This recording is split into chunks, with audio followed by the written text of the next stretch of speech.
اس کی تعمیر سے فن تعمیر کی تاریخ بدل گئی۔ اپنی طویل تاریخ میں 85 برس کے وقفے کے بعد بازنطینی دور کی اہم عمارت اور دنیا کے عظیم تاریخی ورثے میں سے ایک آیا صوفیہ دوبارہ مسلمانوں کی عبادت کی جگہ بن گئی۔ بسم اللہ الرحمن الرحیم۔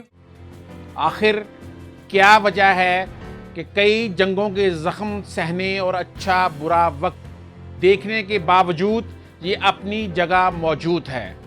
یہ کیسے ممکن ہوا کہ یہ عمارت 1500 برس سے قائم ہے؟ میں ہوں عرفان الحق اور آپ دیکھ رہے ہیں دا نوبل ہسٹری۔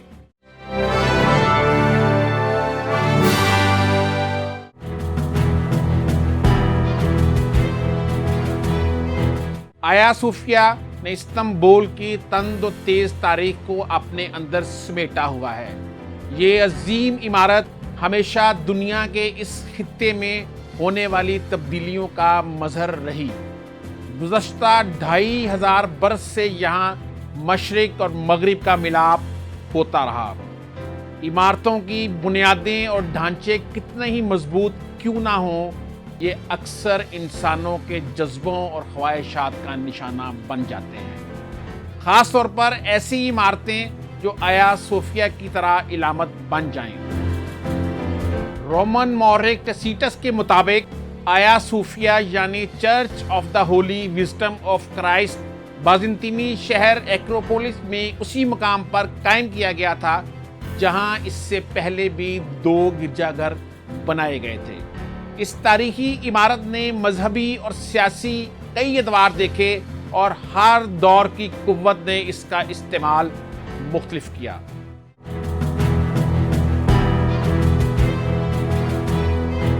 رومن بادشاہ کنسٹنٹائن نے 4 صدی میں شہر کا نام بدل کر قسطنطنیہ رکھ دیا اور سلطنت روم کا دارالحکومت اس شہر میں منتقل کر دیا۔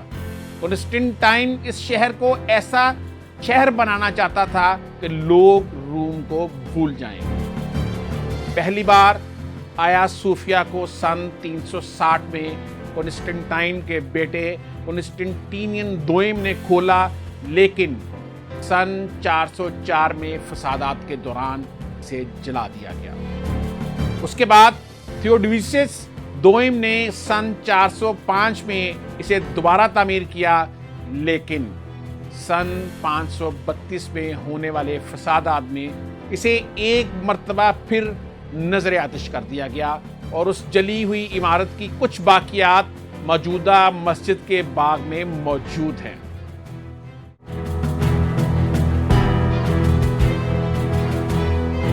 فسادات میں جلائے جانے کے کچھ دنوں کے بعد بادشاہ جسٹینین نے اسے دوبارہ تعمیر کرنے کا فیصلہ کیا اور اس طرح وہ چرچ تعمیر ہوا جو اگلے کئی سو برسوں کے لیے دنیا کا سب سے بڑا گرجا رہا۔ جسٹینین اس عمارت کو پہلے سے زیادہ شاندار اور پرشکوہ بنانا چاہتا تھا، ایک ایسا چرچ جو سلطنت روم کی طاقت اور مزاحمت کا واضح اعلان اور علامت ہو۔ جسٹینین نے اس کے لیے کوئی کسر نہ رکھی۔ اس عمارت کی تعمیر کے لیے افریقہ، ایشیا اور یورپ سے چیزیں منگوائی گئیں۔ ایک داستان کے مطابق اس کے دروازے حضرت نوح کی کشتی کے ٹکڑوں سے بنائے گئے۔ ایسا کر کے جسٹینین حضرت سلیمان بننا چاہتا تھا، جنہوں نے یروشلم میں ایک پہلا کلیسا تعمیر کیا تھا۔